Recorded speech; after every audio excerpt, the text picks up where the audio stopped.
Hello lovely people, welcome back to my channel. I hope you are all well.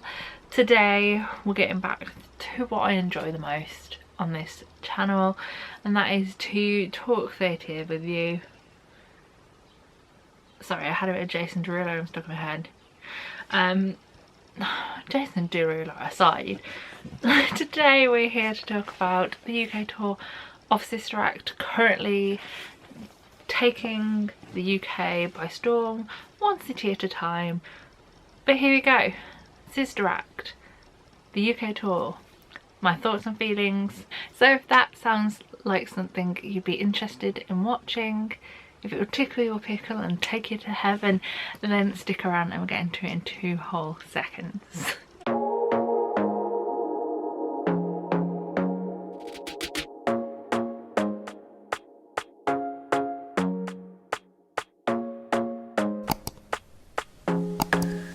So here we go, Sister Act, the UK tour, currently touring up and down the UK. What did I think? Well, firstly, this was my first experience of Sister Act. I haven't seen it in a while, however I have seen previous UK tours. In fact, the last time I saw it, I don't remember the entire cast because I'm terrible, plus it was quite a while ago. However, the person who was playing Dolores Van Cartier back in those days was the one, the only, little unknown name, no one's probably ever heard of them. It was Cynthia Erivo. And look at like the trajectory that woman has been on since. Anyway, moving on to this UK tour production, what are my thoughts? Firstly, number one, I forgot how much of a bop the show is. Just when you think you are enjoying the best song in the musical, another tune comes through. I mean, some of them are just cleverly and hilariously lyriced, and then some are just bops. I was dancing in my seat, nicely, respectfully, but I was dancing for like the majority of the show. I had so much fun. I was took to heaven and back up again, and I just had the best time. And it wasn't until I was looking at the programme and I was like, who wrote the music, who wrote the lyrics for this show? When the music is written by Alan Menken, you know you're on for a winner. The lyrics were by Glenn Slater, and it's just absolutely brilliantly done. And this production has, I feel like, it's had a few little updates which weren't like definitely needed since I last saw it, but quite enjoyed, and other aspects that have been changed. For example, there is now one less song in Act 1 and one more in Act 2. Kind of gutted, because Duke the Sacred Mass was an excellent song back in the day. However, it's now been replaced, well, it's been taken out, and they just go into the bar and that is it. And now in Act 2, just checking the name of it, I Haven't Got a Prayer has been put into Act 2, which is Mother Superior's one and only fully solo moment, which I have to say Leslie Joseph did rock. I will get onto the cast in a minute, but sticking a little longer with the creative side, I did want to mention the costumes, which wasn't a thing that thought I was going to talk about previous to sitting there in my seat, because obviously a lot of the cast are wearing full black nun gowns. I don't know the wow, I don't know the technical term. It's a nun gown. Feel free to tell me the correct name in the comments. But the majority male gangster guys, and also the police people, including Eddie, who's won double quick change, I was blown away by, and I'm a massive fan of a sparkly outfit. Just everything about it, all the costumes were beautiful. Definitely want to get myself a glittery outfit, aka any of the finale dresses, thank you very much. And costumes and set was done by Morgan Large, and I just really enjoyed every single item of clothing on that stage. Direction was by Bill Buckhurst, and choreography was done by Alistair David, and those two together worked absolutely brilliantly. They used every square foot of the grand stage, which I don't actually know the full size, but I feel like we're not the biggest, but we're the best, just saying. And yeah, I enjoyed both aspects really well. And also did want to mention the lighting design, which has been done by Tim Mitchell. Majority mainly because I just really enjoyed all the different lights and colours and everything. There was a strong like rainbow theme at times, and I love a rainbow. I love a rainbow. This is why I work in the world that I work. I love a rainbow. I just think they're cool. But yeah, creatively, let's try and get back onto track. Creatively, I just thought they did an absolutely brilliant job. It didn't, seeing as though this show's been around for so long, it didn't feel aged like some shows do. It just felt like really cleverly done. That's probably the worst way of describing it, but I just really enjoyed watching it unfold, even though I know what's happening next and could probably, if I tried, say some of the words together. I mean, I did belt the whole cast recording on my way to and from work today, and I'd do it again. The songs are bops. I've already said this, but they just are. Now on to the cast. Now, the thing that has struck me, not about the cast, but about the programme, hi, here it is that we have pretty much got like the brochure programme. For example, if you went to one of the like large London productions and they hand you this massive programme full of pictures, I mean, I love it. Although the adverts, My Fair Lady is in it, and it says coming soon to West End and it's Mrs. Doubtfire. I'm like, it's already there. It is a girthy programme, and I really do feel like it could have done with not being so girthy, especially as since this was printed, 2 new people, in fact 3 new people, the third one did not get a little pull out piece of paper. 3 people have changed, I was gonna say change roles, they've had like a cast change of sorts. So just did want to mention that it would have been nice if we just had like our own programme, but that's a programme problem, not a cast problem. Moving on to that cast, and let's start with the one I previously mentioned, which is Lesley Joseph. Lesley Joseph took on the role of Mother Superior. My Mother Superior thought that she stole the show. I really enjoy watching the likes of Lesley Joseph on a stage. I last saw Lesley in Young Frankenstein, which she rocked as well. Lesley just has this brilliant comic timing. You'd expect so in the life she has led. She knew how to work the crowd and was just really brilliant to watch. I can't fault Lesley at all, and I'm not going to, so I better move on to the next person. Let's go in the list that I'm currently looking at, which is in the programme. So next up, playing Dolores Van Cartier, is the amazing Sandra Marvin, who again, I haven't seen for a while. I last saw her in Waitress. Why did I question myself? I'm sure it was. And it's always lovely to see Sandra. She rocked Dolores so well. I really want the outfit that she sings in the club in. I'm a fan of purple, so if that costume is not doing anything after the tour, yes please. But in all seriousness, Sandra's voice was literally stunning.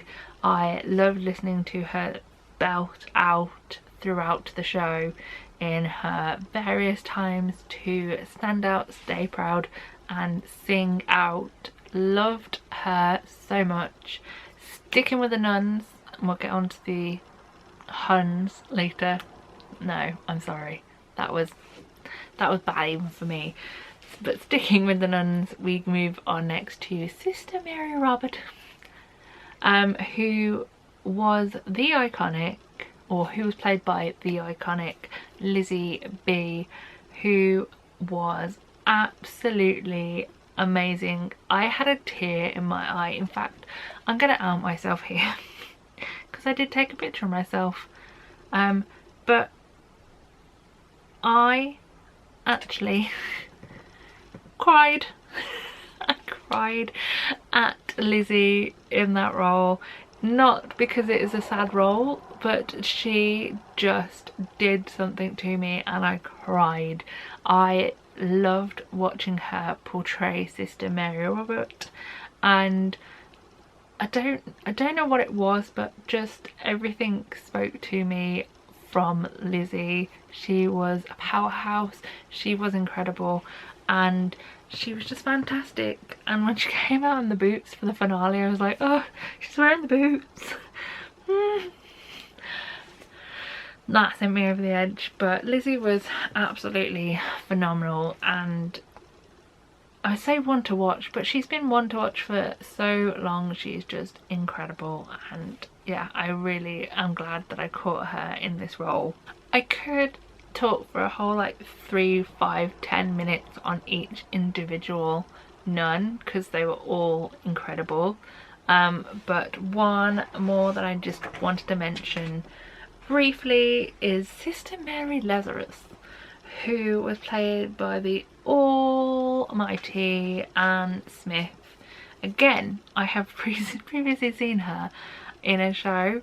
I caught her as Miss Hannigan when she was in the Piccadilly version, or sorry, the Piccadilly Theatre version of Annie a few years ago, and that name, Anne Smith, stuck in my brain from that moment. And the moment I saw her face in the programme, I was like, she's in this is incredible. And she was incredible. She just brought something hilarious to Sister Mary Lazarus. I loved her so much. She took on some of the bass moments. The moment she had to do the like double time Latin, I don't know the words, and I'm wrecking Latin for everybody, but she started that off at such a deep note and I was like, is she going to hold on to this for the whole time? And she went to a more, probably more comfortable note for her after about a beat or two. But she just made Mary Lazarus so hilariously funny, and I just really enjoyed her performance as that role, and I thought she needed a mention because I loved her so much. It was nice to see her again in that role.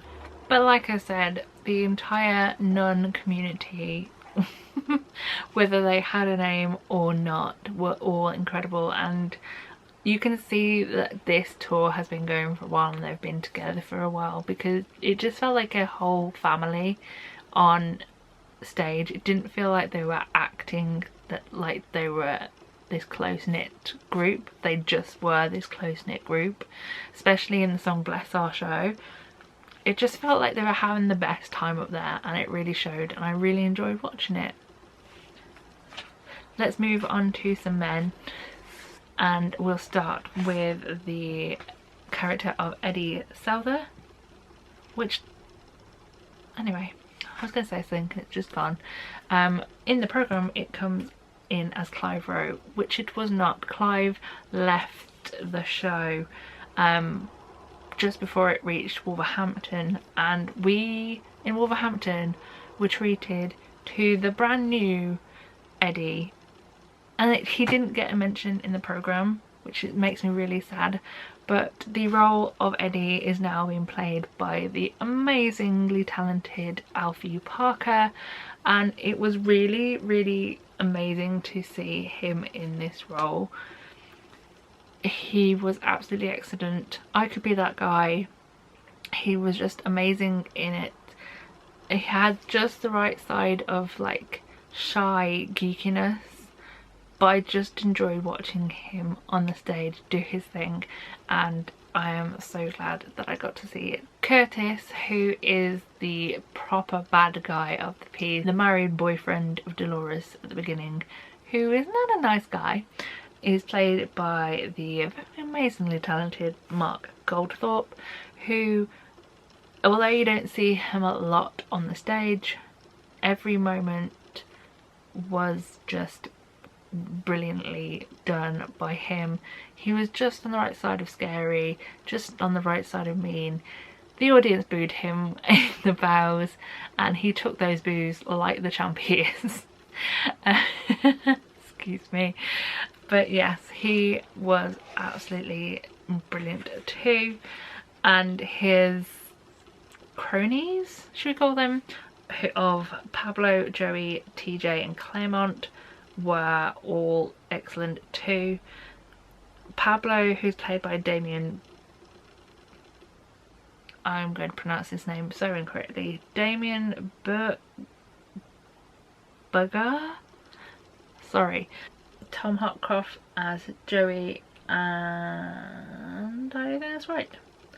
See, I'm very confused because the names next to the faces do not match, because Castel Parker was definitely our TJ and Pablo is definitely played by Damien, but I don't have the right names. Like Castel here is put next to Claremont, so I'm assuming we had maybe a cut show, maybe a few swings and such on, but there was no sign of any kind of cast board in the Grand, which is kind of gutting because it makes my life chatting about this so much more difficult. Let's blanket say that the roles that were TJ, Joey and Pablo were excellently done, and Claremont, who kind of gets shot and doesn't get seen after that, was also brilliant. And apologies that I don't know who was who, because that makes me a terrible person. And the last person I wanted to mention was the person who played the role of Monsignor O'Hara, there we go, English is my first language, which is the amazing Graham McDuff. Again, I have previously seen him in something, actually at the Grand in fact, and this is going back yonks because this show hasn't been around at all for so long, which makes me so sad. I'm hoping, because Broadway recently did like a concert-esque version of it, that hopefully we will get some kind of revival. Spamalot. To finally get onto it, Spamalot. Yeah, it was amazing to see Graham again. He took on the role of the Monsignor so brilliantly. He was absolutely hilarious in doing so, and it was lovely to see Graham again. And not anything to do with theatre, but he has aged so well. I don't think he has aged at all since I last saw him, and that was a very long time ago. So whatever his skincare ritual is, I want me some. To quote one of the backing singers of Dolores in the Club. Whatever she's fucking, I want me some. Sorry, I've been listening to the cast recording all day, can you tell? But anyway, I've spoken for miles too long. But long story short, the entire cast is incredible. You'll feel so good as you leave the show. The music in the show is phenomenal. The cast on stage is amazing. The set, the lighting, everything is phenomenal. I loved being back into the world of Sister Act the musical. It's made me really want to purchase a ticket for the Dominion when it goes there next year, because we all know my love for Beverly Knight. I really want to see her in that role. I missed it when it was at the... it wasn't Palladium, it was Eventim Apollo, I think. So yeah, I kind of want to go and do the Dominion, just so I can go back into the Dominion, because I have no interest in seeing anything else that's recently there. Shady. If you live in any of the following places, Canterbury, Newcastle, Oxford, Southend, Stoke, Edinburgh and Cheltenham, then check out your local theatres and grab yourself a ticket to this fabulous show. Fabulous baby. But yes, I'm gonna leave you here because I've whittled on for long enough and I need this edited before I go away for the weekend to London. I'm gonna go and see some shows, so you'll get some more theatre content. And yeah, I love you a lot and I hope to see you in my next video. But for me, sitting here chilling out with the window open, so apologies if you've heard any nature noises as I film this video. I'm going to say I love you a lot and I shall see you next time for some more theatre and travel based fun. But nothing left to do but to say jazz hands, cheerio, farewell, bye.